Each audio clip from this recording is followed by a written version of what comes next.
Bismillahirrahmanirrahim. Alhamdulillahirrabbilalamin. Wassalatu wassalamu ala mursalin wa ala alihi wa sahbihi ajmain. Amma ba'd.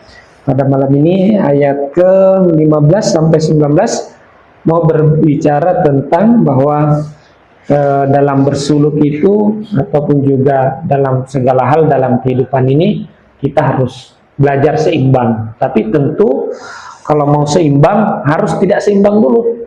Kan kita tidak tahu titik seimbang kalau tidak pernah tidak seimbang. Ya.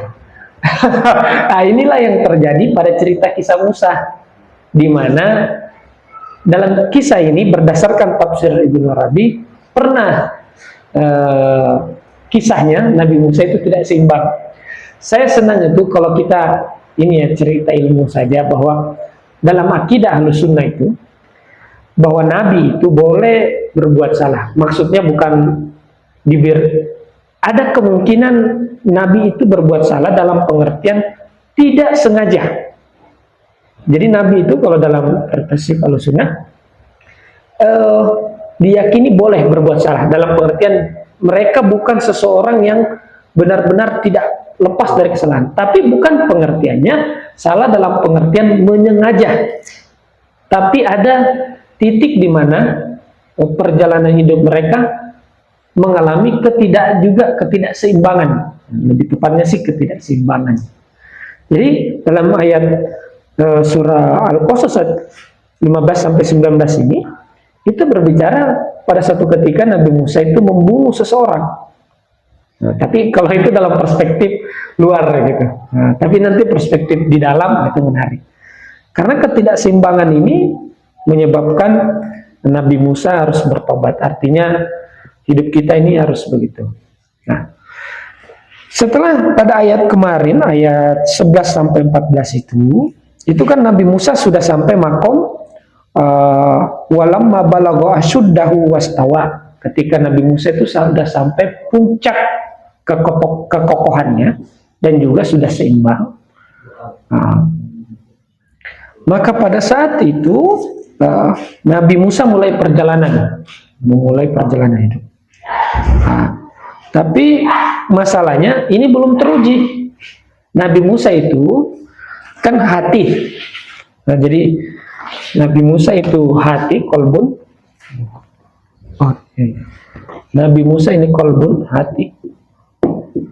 Masalah. Nabi Musa ini kolbun. Di bawahnya ini nafsu. Jadi kemarin ada 3 nafsu, ada amarah, ada lawama, dan ada mutmainnah. Ada mutmainnah. Semua ini mutmainnah ini penting, tenang. Tapi ada cirinya mutmainnah dalam surah Al-Qasas ini masih suka dunia.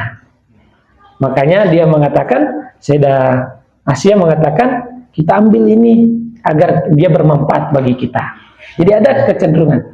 Tapi kalau sudah sampai di sini, dia sudah mampu mengendalikan nafsu. Hidupnya sudah stabil. Tapi apa kendalanya ini? Kendalanya satu yang belum dia taklukkan.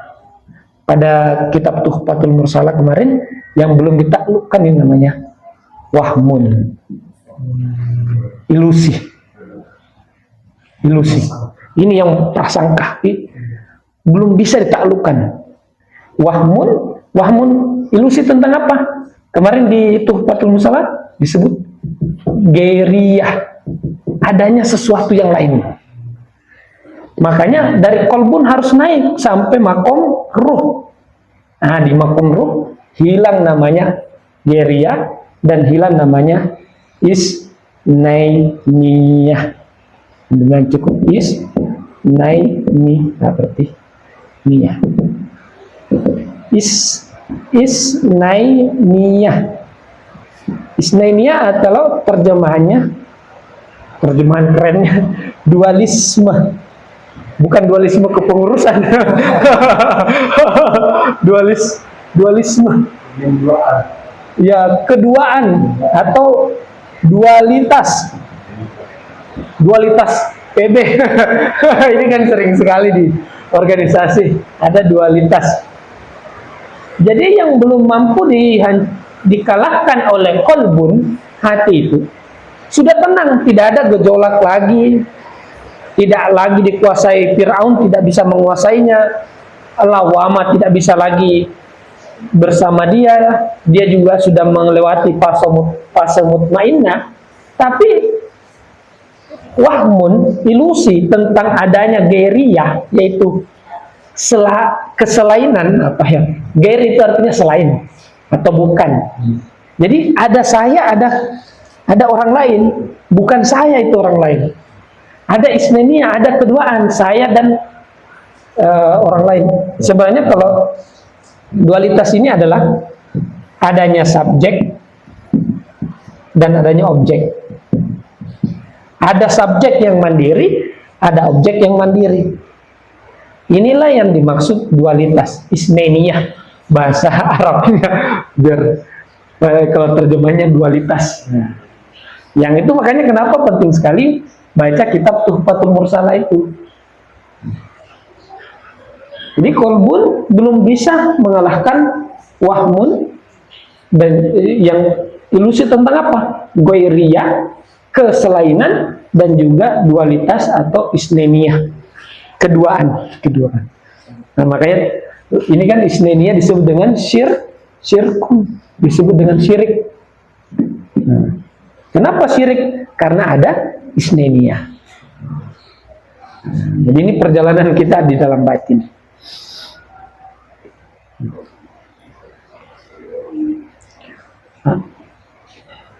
Kemudian mari kita baca ayatnya. Ayat ke-15, A'udzubillahi minasyaitonirrajim. Wa dakhalal madinata ala hinin. Waktu itu Nabi Musa sudah dewasa, dia mengunjungi sebuah kota. Nah, maksudnya kota di sini dia Nabi Musa itu hati itu sudah mulai coba-coba. Bagaimana ketika kan dia belum bisa menaklukkan Waham. Artinya ini masih hidup tapi bisa ditaklukkan. Dia coba-coba pergi ke kekuasaannya Fir'aun, kekuasaan Amarah. Dia coba-coba ke situ.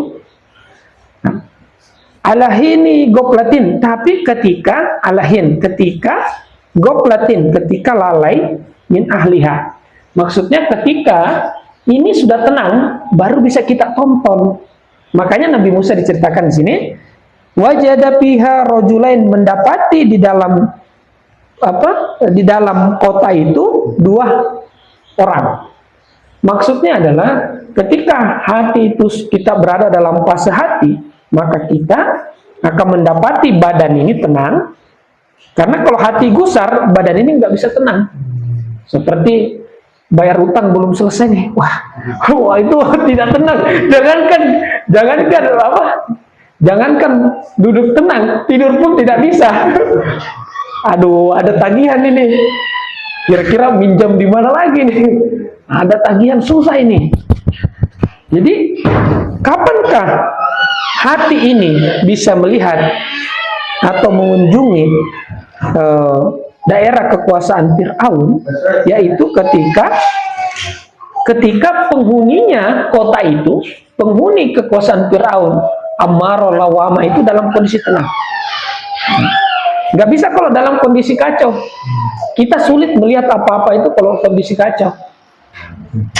Makanya perumpamaan kita di seluruh dunia ya, apapun itu, perumpamannya seperti orang yang mau melihat dasar kolam tapi airnya berombak. Airnya ada ombak, itu kan kita nggak bisa lihat ke bawah. Jadi kapankah kita bisa melihat nafsu-nafsu itu? Ketika kondisi nafsu ini tenang. Makanya Nabi Musa atau hati bisa memasuki, melihat-lihat badan itu ketika penghuninya yaitu Amarah Lawama itu dalam kondisi tenang, goplatin min ahliha. Lalai maksudnya para penghuninya dalam kondisi tenang. Ketika dalam kita kondisi tenang, apa yang bisa kita raih? Wajada fiha rajulain, kita bisa melihat pertentangan di dalam diri kita. Kalau kita tidak tenang, wah kita tiba-tiba marah, kita ikut marah juga. Ini kan paling sering itu kita mau sedekah, tiba-tiba bilang iya sedekah, tapi datang lagi, jangan kayaknya kebesaran ini, 5.000 aja. Nggak usah 5.000, ada 2.000. Anda kayak bertentangan di dalam ini. Jadi kapan kita bisa melihat begitu? Ketika kita berada dalam ketenangan. Wajada fihima rajulaini yaqtatilani, keduanya saling ingin membunuh. Hadza min syi'atihi.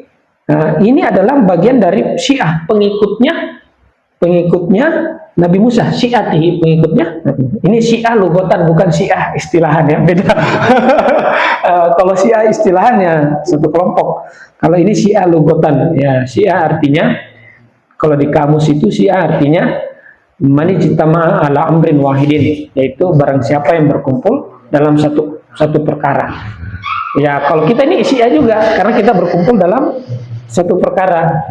Syiah dalam pengertian bahasa.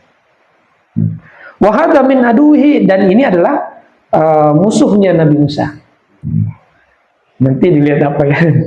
Pastaghasahu, kemudian pengikutnya Nabi Musa, Syiahnya Nabi Musa itu meminta tolong. Istighosah. Nah, kita sering ada salat istighosah. Allazi min syi'ati, yang mana yang meminta tolong itu adalah pengikutnya Musa atau pengikutnya hati.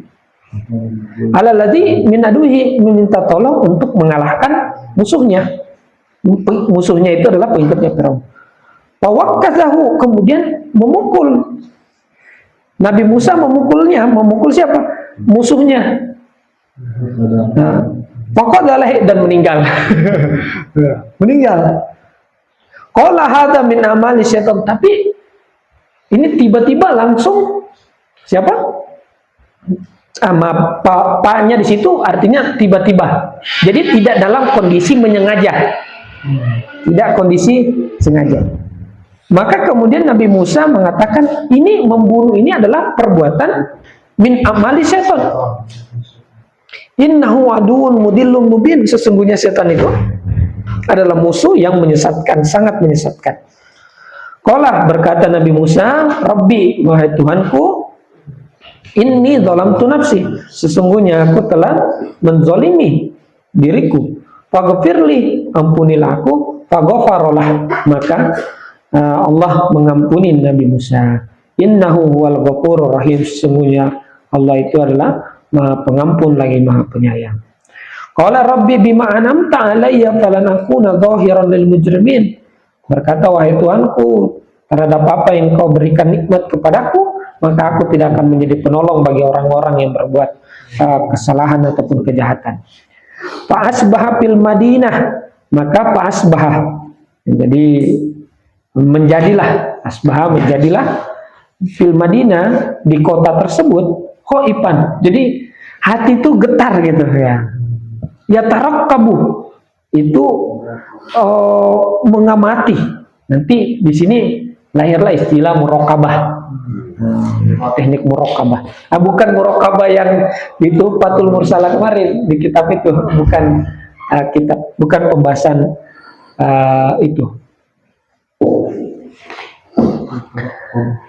Fa idzal ladzi intasarahu bil amsi, maka pada saat itu yang mana yang meminta tolong kepada Nabi Musa kemarin, yastasrihu, berteriak.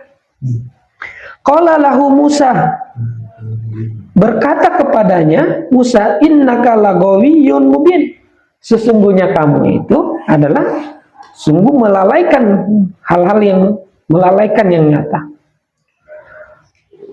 Falamma arada ayyubtisha, ketika Nabi Musa ingin memukul, billadzi, kepada yang huwa aduun lahuma, kepada musuh keduanya, kepada musuh Nabi Musa dan juga kepada musuhnya siapa? Kepada musuhnya yang orang yang meminta tolong lagi. Qala ya Musa, berkata yang mau dipukul nih, wahai Musa, aturidu an taqtulani kama qatalta nafsan bil amsi. Wahai Musa, apakah kamu menghendaki, apakah kamu ingin membunuhku sebagaimana engkau telah membunuh jiwa kemarin?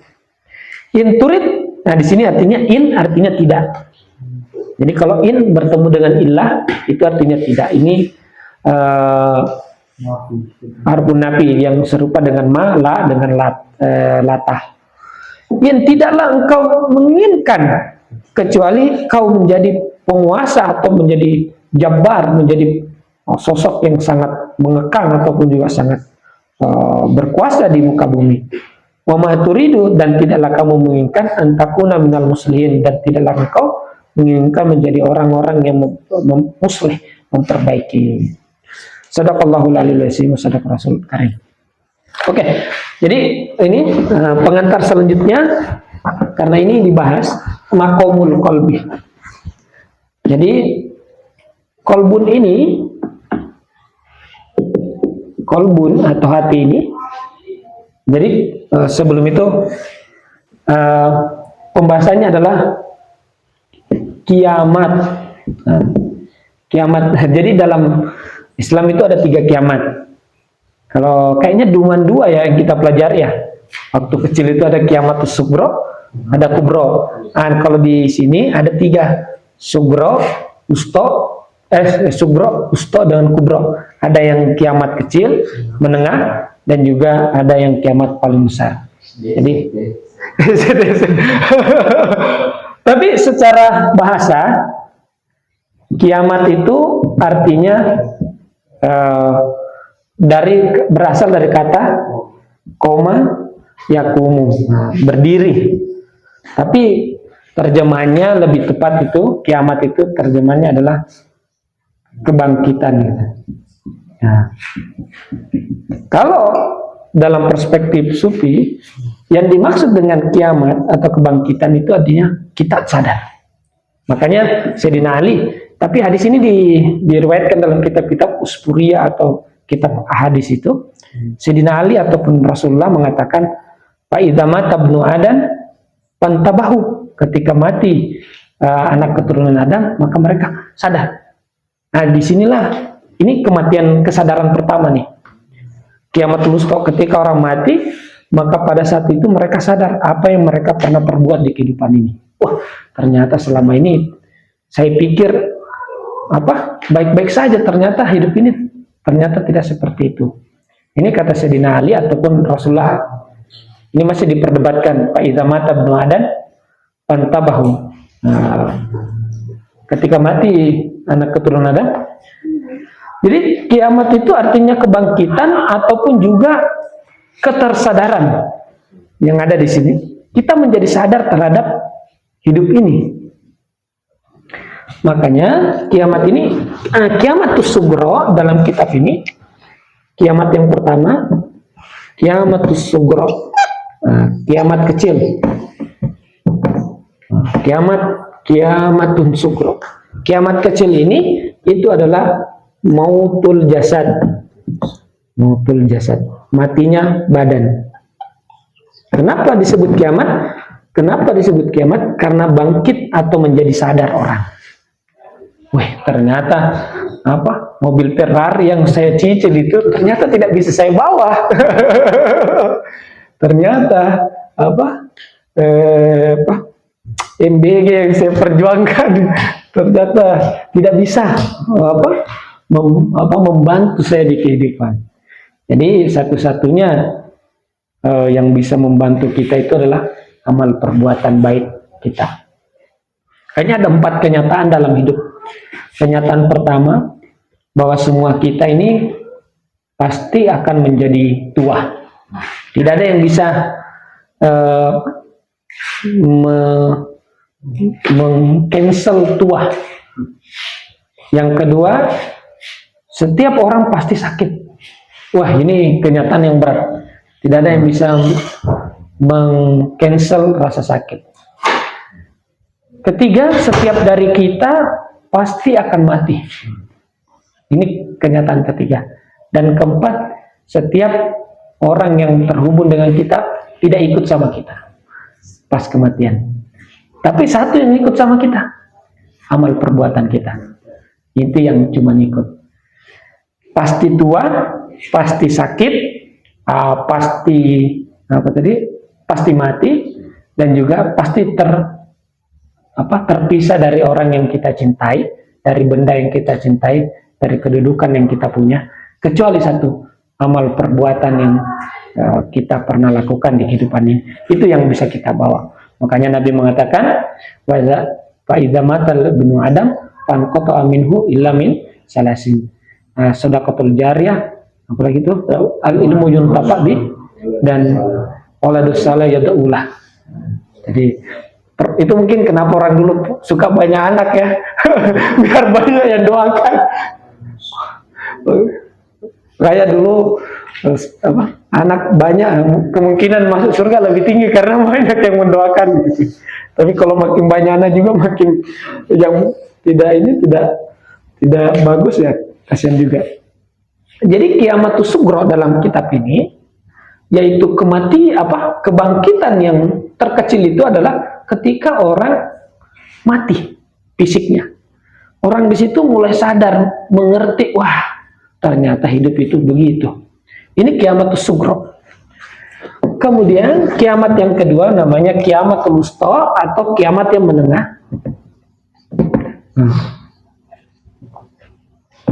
Wusta, menengah, itu disebut di sini adalah al-mautul al-irodi.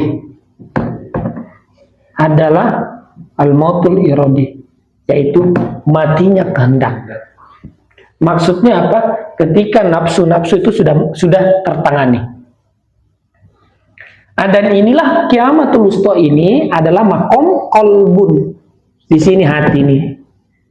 Jadi pada perjalanan Nabi Musa di sini yang merupakan simbol hati, bahwa Nabi Musa baru sampai pada kiamatul wusta, kiamat menengah. Hati. Yang mana untuk sampai kepada kiamat yang paling tinggi namanya kiamatul kubro. Kiamatul kubro. Nah, ini yang paling menarik, kiamatul kubro. Kalau kiamatul kubro di sini adalah, di sini dikatakan mautul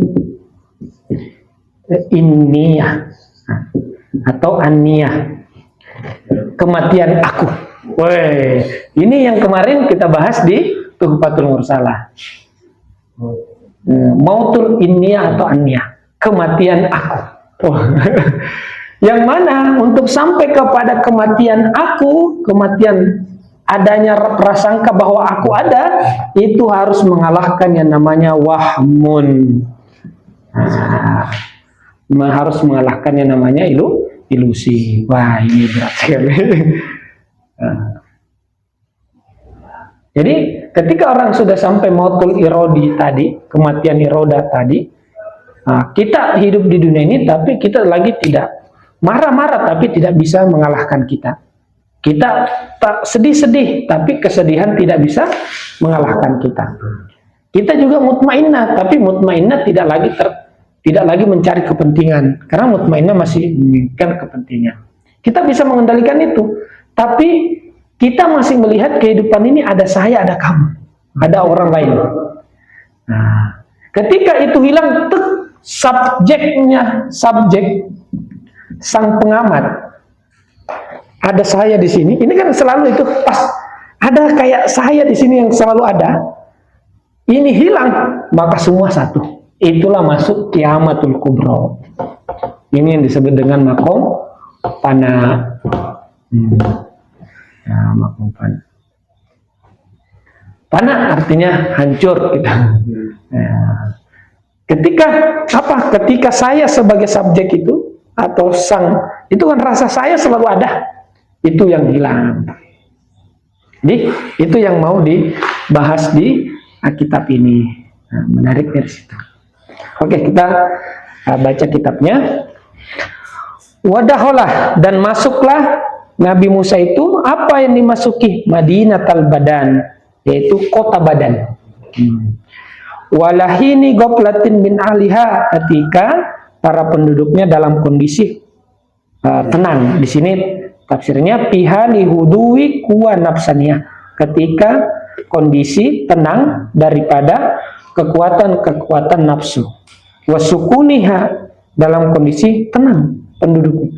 Hasran, kenapa begitu? Karena takut min istilaiha, karena takut daripada keterkuasaannya wa nafsania itu alaihi, terhadap hati, wa uluya, dan juga ke pencengkraman ataupun ketinggian daripada kuwa nafsania ataupun juga kekuatan nafsu.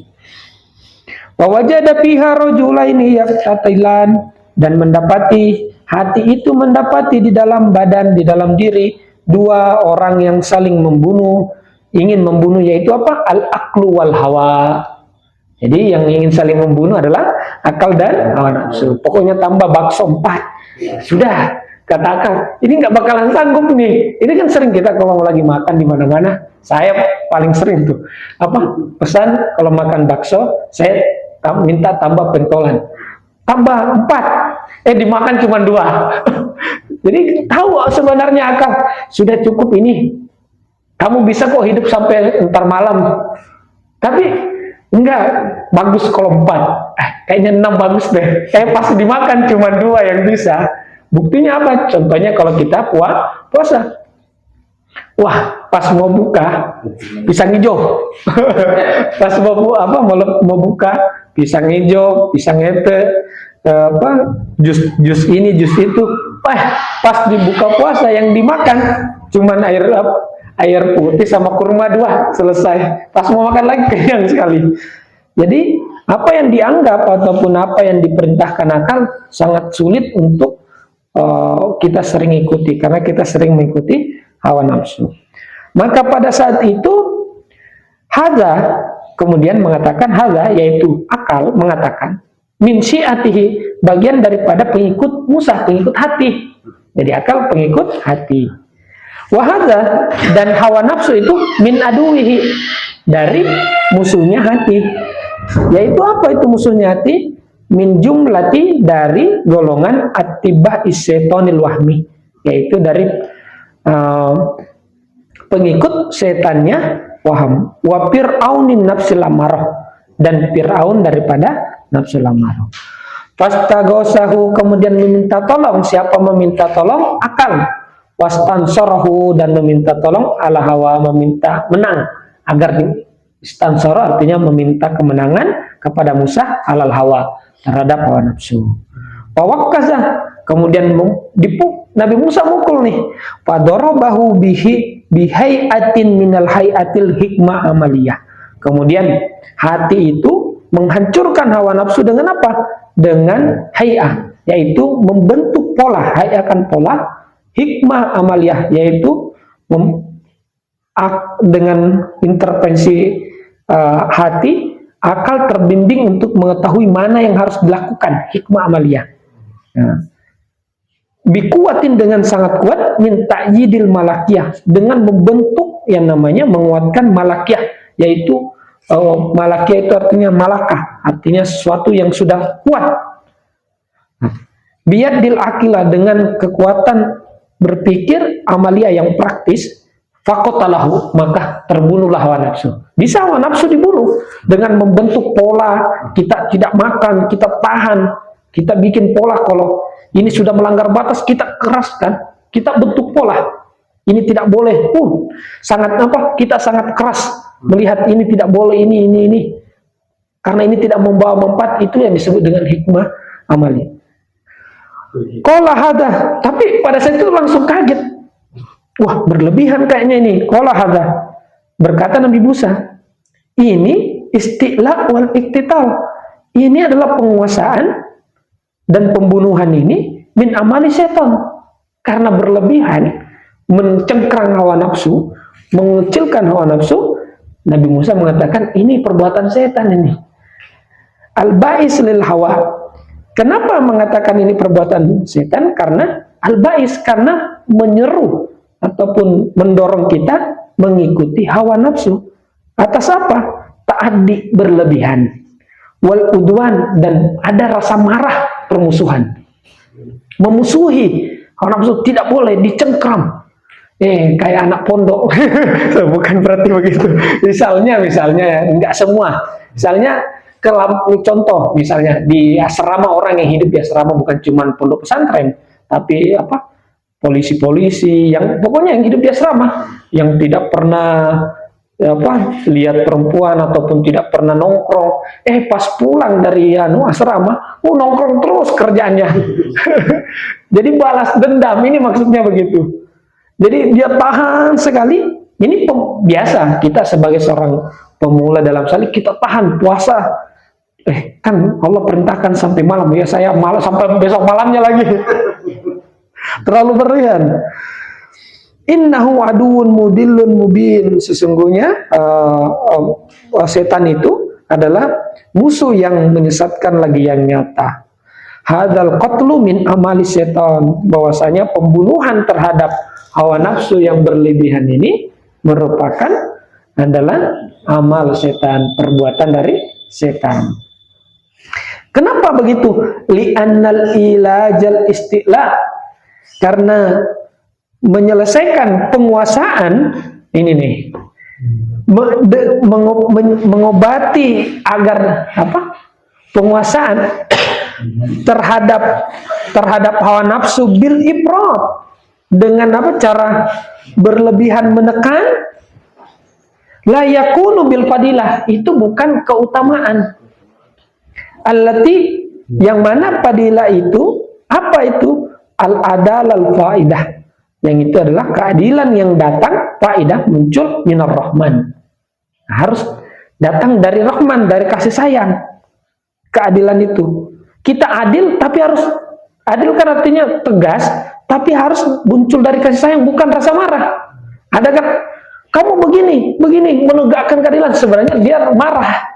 Memang betul tindakannya menegakkan keadilan, tapi dia marah. Kan kita sering begitu kalau ada kita ditangkap polisi pengen dia marah sekali nih, pengen menegakkan keadilan, tiba-tiba mengungkap tambang lah kenapa itu muncul dari rasa marah, bukan muncul daripada kasih sayang ar-Rahman.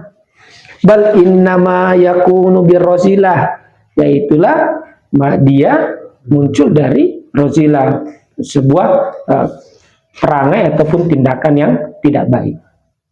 Allati yuqabiluha, yang mana itu bertentangan min janibit tafrid. Nah, di sini ada ifrat dan tafrid.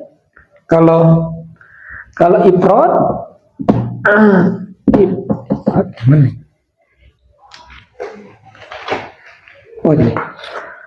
kalau ifrat terlalu ditahan, kalau tafrid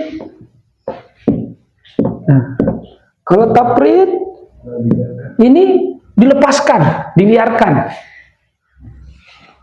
Jadi yuqabiluha min janibit tafrid, yaitu berbeda dengan kalau tafrid. Ini seperti kal ilajil syarrahi bil humud, seperti menyelesaikan ataupun juga mengobati syarrahi, yaitu kejahatan, bil humud, yaitu berdiam, tidak mau kemana-mana. Pokoknya saya takut keluar rumah nanti karena merusak orang. Wah, ini juga berlebihan. Mengobati sesuatu yang itu, misalnya kayak gini, saya punya kompor di rumah, agar tidak kotor saya nggak usah pakai. Ini tidak benar juga. Ada kompor, kan misalnya ada hati, kita punya hati, tapi kita tidak pernah pakai untuk berinteraksi, pasti kena kotor. Tapi yang paling penting kita bersihkan. Sama kayak kompor, ada kompor, ya harus dipakai untuk memasak. Nggak boleh saya pakai karena nanti kotor. Ya, itu tidak tepat. Itu tafrid. Kal ilajil syarrahi bil humud wal ilajil bahli. Bukan bahli. Mengobati kebahilan itu bitabsir dengan mubasir. Wal israf, ya menghambur-hamburkan gitu. Wa taktir wakilahuma minal syaiton, dan keduanya ifrat dan tafrid, kedua-duanya itu adalah minas syaiton, dari setan.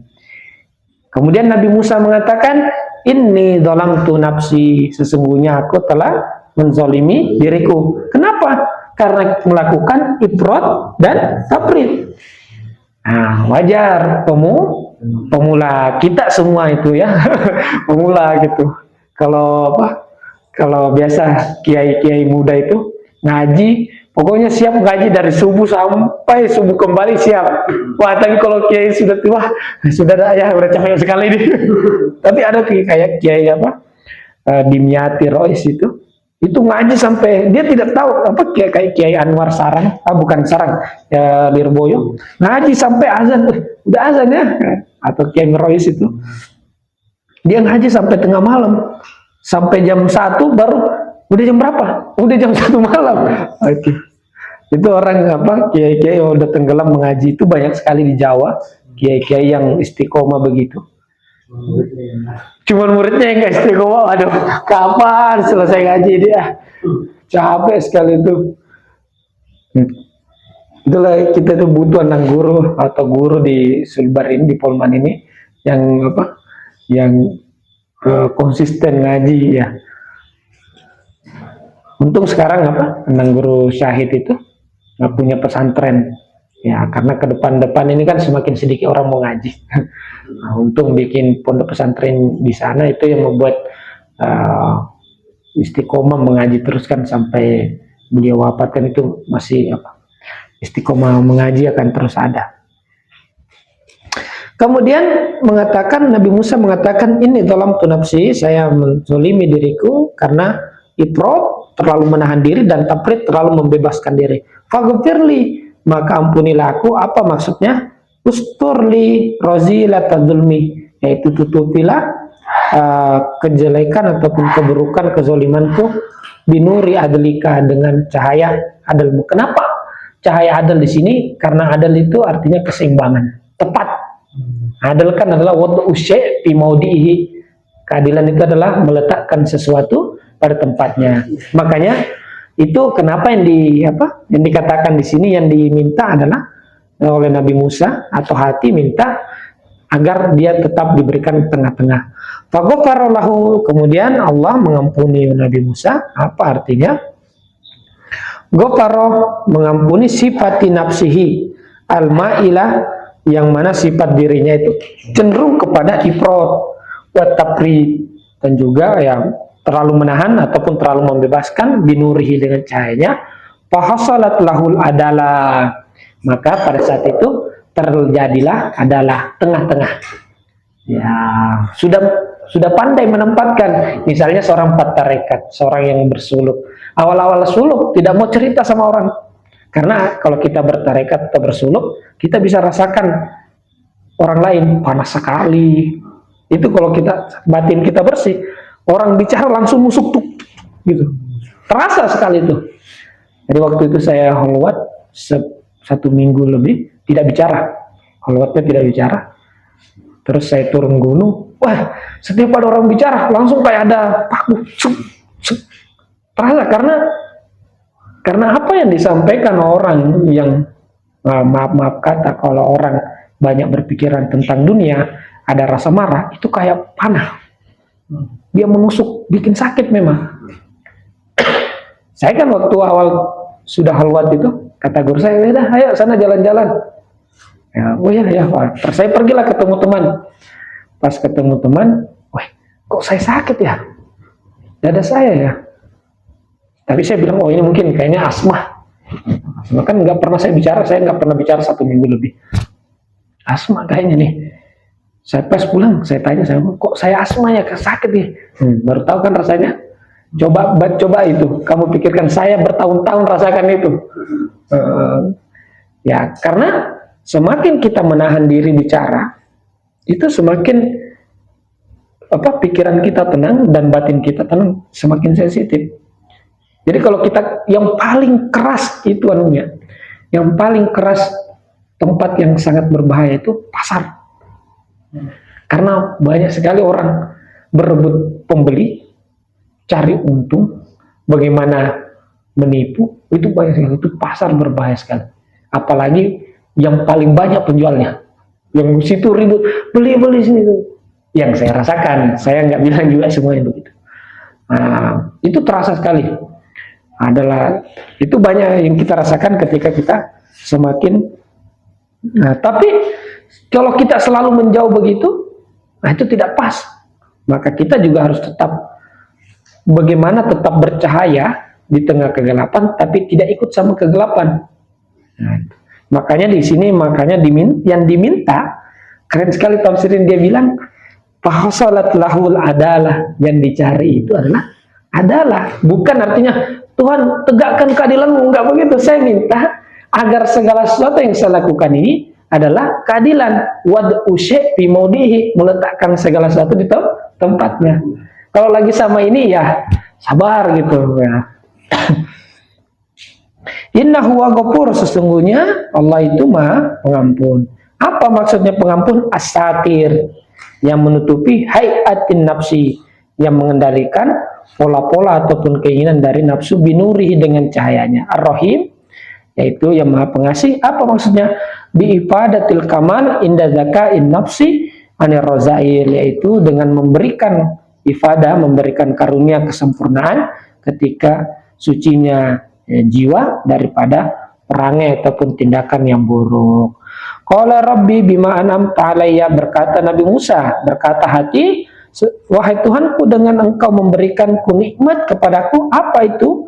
Yaitu iksamni asimayaksamu iksamni, jagalah dengan apa engkau menjagaku? Bima an'amta alayya, dengan apa yang kau karuniakan kepadaku. Berupa apa? Al ilmi wal amal, ya ilmu dan amal. Oh, ini penting sekali. Wah, ilmu dan amal. Ada kritik itu, misalnya siapa ya? Mumpung saya ingat, ada seorang sufi mengkritik kiai-kiai, karena Kiai Usman Jasuli itu yang buat pondok pesantren pelosok Kediri. Itu pas ditanya apa tarekatmu, terus ditanya, dia bilang saya nggak punya tarekat saya adalah ngaji.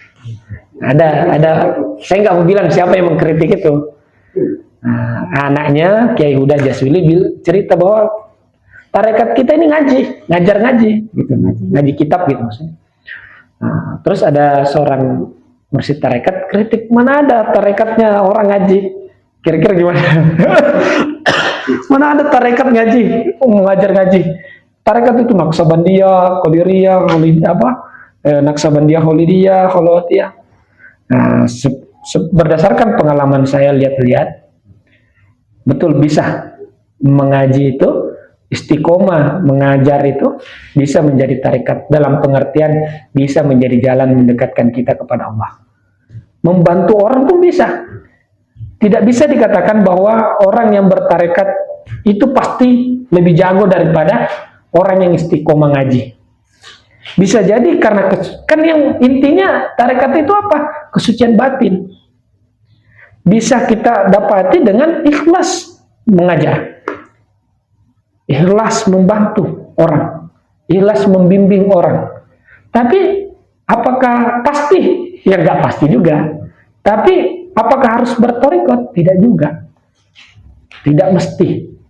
Dalam pengertian tidak mesti bahwa dia harus ikut Qadiriyah atau Naksabandiyah. Tapi yang mesti dalam bertorikot itu adalah mencari kesucian batin. Kesucian jiwa, bagaimana agar tidak terganggu sama nafsul mutmainnah. Kan dulu tidak ada namanya istilah torikot. Belakangan karena ada pengikut, wah ini kan manhaj guru saya, barulah mereka bikin, para pengikut ini bikin, oh kita nisbahkan ajaran ini namanya Qadiriyah, kita nisbahkan namanya ini karena dia disusun oleh Syekh Bahauddin An-Naksabandi, oh kita berikan Naksabandi. Oh ini Khalwatiyah, ya ada Jalwatiyah, ada Idrisiyah. Itu adalah penamaan terhadap ajaran. Tapi intisarinya yang ada di dalam thariqat ya tazkiyatun nafs. Intisarinya, ya, apa intisari yang mau diajarkan, yang mau dibimbing, yang itu. Bisa jadi dengan orang istiqomah mengaji, istiqomah membimbing dengan hati yang tulus, hati yang benar-benar murni kepada lillahi ta'ala, itu menyelamatkan dia. Tapi bisa jadi karena berbangga dengan thariqahnya, berbangga dengan sesuatu yang dipegangnya, nah itu yang bisa menjadi penghalang. Nah, itu intinya, biar saya terutama tidak Walaupun saya juga bertarekat, tapi agar saya selalu ingat bahwa jangan sampai bendera tarikatnya yang tinggi, tazkiyatun nafs tidak ada. Nah, itu yang penting untuk kita selalu ingat bahwa lillahi kalimatillah, bahwa yang kita gaungkan itu adalah hakikat daripada tujuan daripada bertoriko ataupun bersuluk itu. Nah, kemudian mana tadi ya? Yaitu engkau memberikan kepadaku nikmat ilmu dan amal. Falan aku nadzahiran, maka aku tidak akan menjadi penolong, muawinan, penolong lil mujrimin, bagi orang-orang yang berbuat dosa ataupun kesalahan. Apa itu?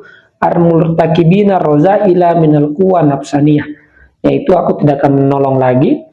Kan sudah membunuh ini, dia bunuh hawa nafsu, ternyata pembunuhannya juga menolong hawa nafsu. Agak telat tadi sendiri, panjang dari pembahasannya.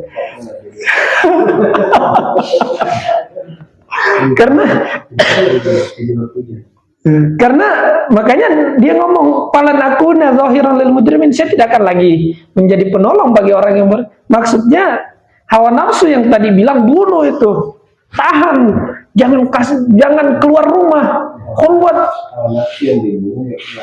yang menyuruh hawa nafsu. Ya bagus, ya wajar pemula. Nah, begitu ya. Kemudian fa'asbaha fil madinati, maka pada saat itu Nabi Musa hati itu masih di dalam ini Madinah atau di badan itu, khoifan, dalam kondisi takut. Takut dari apa? Min istila'il quwa nafsaniyah, yaitu berkuasanya kekuatan nafsu, bi isyarah, dengan memberikan isyarat-isyarat dawai, apa? Seruan-seruan, bunuh saja, bunuh gitu. Nah, hawajis itu kayak bisikan-bisikan juga. Hawajis wa ilqail ahadisin nafsi, kayak kayaknya betul ini dibunuh saya nih. Jadi ilqa melepaskan atau menyampaikan hadis, ucapan-ucapan dari nafsu, wawasawis, dan juga bisikan fi maqamil muraqabah, pada saat dia dalam kondisi muraqabah. Kayaknya apa yang salah ya? Muraqabah itu artinya setelah berbuat kesalahan, Nabi Musa tengah-tengah mencari muraqabah, mengawasi, kira-kira tidak boleh terlalu kanan, tidak boleh terlalu kiri, tidak boleh ifrat, tidak boleh tafrid. Fi maqamil muqarrabah yastasrihu, lagi muraqabah, hati muraqabah tengah-tengah, ada yang teriak yastasrihu, yastansiru, yaitu meminta tolong atau dimenangkan. Siapa yang minta itu? Akal. Alal ukhra, atas yang lain, dikalahkan dari mau mengalahkan yang lain. Akal mau mengalahkan lagi nafsu ini, yaitu kuah nafsi, yaitu kekuatan nafsu. Apa itu? Wal wahmu wal tahayyul. Nah, itu tadi ya. Kan sudah dikalahkan satu nafsu nih, kalahkan lagi itu gitu ya. Al wahmu wal tahayyul, waham, ilusi dan hayalan, li'annahuma yufsidani, karena keduanya menghancurkan fil maqamit tarakub, ketika orang muraqabah. Pas muraqabah, datang bisikan-bisikan, datang hayalan-hayalan.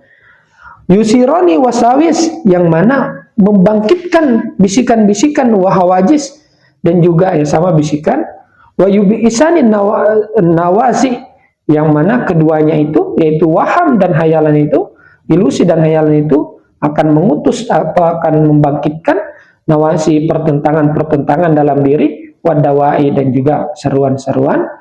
Wala yuksirani, keduanya tidak hancur. Siapa?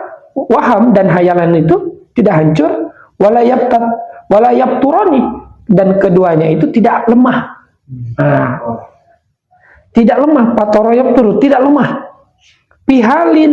Pihalima min ahwali wujudil qalbi, dalam kondisi dari berbagai macam kondisi yang ada hati. Ya tadi itu. Jadi hati belum mampu mengalahkan wahmun, yaitu prasangka ataupun ilusi, dan juga hayalan, belum mampu. Illa indal pana, kecuali dalam kondisi pana yang ada di kiamatul kubro. Ala taro, apakah engkau tidak memperhatikan, menyaksikan, ila mu'aradatihi, kepada pertentangannya hati, hati, wa mumaratihi, dan adu argumennya hati itu, lahu, kepada waham, biqaulihi, dalam perkataannya. Nah, ini nih. In turidu illa an takuna jabaron, tidaklah engkau menginginkan kecuali engkau menjadi jabbar, orang yang bersewenang-wenang, memaksa fil ardi dalam badan ini.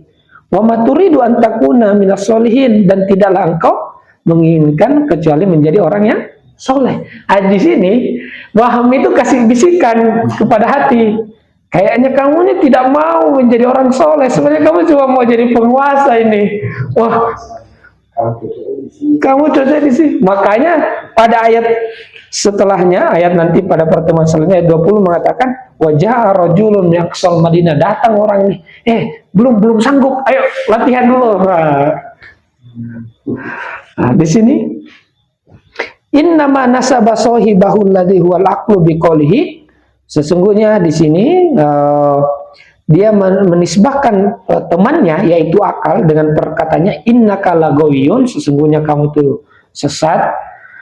Kenapa? Liibtitinanihi bil wahmi, karena kan bilang ini siapa? Akal bilang sama Nabi Musa, aduh kamu ini sesat kalau gitu, karena kamu mengikuti perkataan Waham. Kok kamu ngikutin? Saya kan udah minta tolong dulu gitu. Nah, tapi datang Waham memberikan bisikan, kamu ini nggak mau apa? Kamu nggak mau jadi orang soleh. Kamu tuh pengen jadi penguasa yang memaksa gitu. Nah, akal bilang innaka lagawiyun, kamu ini sesat ini. Ya. Kenapa? Liibtinanihi bil wahmi, karena dia ibtinan, teruji hingga lemah. Ibtinan itu dari kata fitnah, walaupun tapi ada kosakata makna lainnya adalah ibtinan, itu artinya dia diuji sampai lemah. Nah, terujinya Nabi Musa sampai lemah bil wahmi, karena ada ilusi. Wa ajsihi, ketidakmampuan hati, bukan Nabi Musa, hati, andafihi, dari melawan waham tadi. Wa ikhtiyajuhu bi mu'aradihi ilal qalbi, dan butuhnya akal itu di dalam memerangi waham itu kepada hati. Makanya digoda, bantu saya. Gitu. Inna ma'aroda ayyubtisa, sesungguhnya hati itu ingin memukul waham itu, walimatayyassara lahu albatsu, terhadap apa yang mudah baginya untuk memukul. Wa man'ahu, dan mencegahnya, wa ankarofilahu, dan mengkarpilnya. Nah, dikoli dengan perkataan aturidu an taqtulani kama qatalta nafsan bil nafsi, apakah kamu menghendaki wahai hati membunuh nafsu lagi sebagaimana kemarin. Li annal qalba, di sini menariknya, karena hati itu malam yasil ila maqamir ruh, karena hati itu apa yang belum sampai kepada maqam ruh. Jadi susunannya tadi itu di atasnya kolbu, kiamat usta, kemudian kiamat kubro, ruh. Malam yasil ila maqamir ruh walam yubna fi maqamil wilayah. Hati yang belum sampai ke maqam ruh, maka dia belum panah di dalam maqam wilayah. Nah, nanti di Tuhfatul Mursalah nanti kita jelaskan maqam wilayah itu bagaimana, berapa jenisnya. Di situ di kitab itu ada. Makanya sebenarnya beratnya itu menjadi mursyid. Mursyid itu harus jadi wali. Syarat menjadi mursyid itu wali. Makanya daftar saya jadi Khalifatul Mursyid. Tidak perlu wali. Mursyid itu harus jadi wali, karena tidak mungkin dia bisa membimbing kalau dia belum sampai. Sampai ke makom wilayah nanti di Tuhfatul Mursalah, insya Allah hari Selasa. Oh iya, hari murid. Kalau hari murid ya masih. Walam yattasib bisifatil ilahiyah. Nah, dia belum, hati itu belum tersifati dengan sifat-sifat ilahiyah. Lam yus'an artinya belum tunduk lahu kepada hati itu apa? Syaitonul wahmi. Maka syaitonul wahmi, setan ilusi itu belum tunduk kepada hati. Li'annahu minal mundirin, karena siapa? Setan itu adalah orang-orang yang menunggu sampai apa? Yaumil kiamatil kubro, sampai kiamatul kubro. Apa itu kiamal kubro? Ketika hilangnya keakuan. Pamadamal qalbu fi maqamil futuwah, maka selama hati berada pada maqam futuwah, yaitu keteguhan ataupun kedewasaan, muttasifan, dia memang tersifati bikamalatihi, dengan kesempurnanya, fi kiamatul wusta, di kiamat wusta. Apa itu kiamatul wusta tadi? Al mautul iradi, kematian kehendak. Yatma'u fi huwa, yatma, tetap rakus. Siapa setan itu?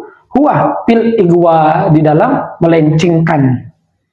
Wala yakharu wala yanhaqiru wala yanqahiru, wala yanqahiru, tidaklah takluk, wala yamtani, dan tidak terlarang, bimujarradil kamalil ilmi wal amal, indah istilahi, hanya sekedar sempurna ilmu dan amalnya tidak cukup, harus sampai hilang keakuannya. Sadaqallahul aliyul azim wa sadaqa rasulul karim wa nahnu ala dzalika minasyakirin walhamdulillahi rabbil alamin. Assalamualaikum warahmatullahi wabarakatuh.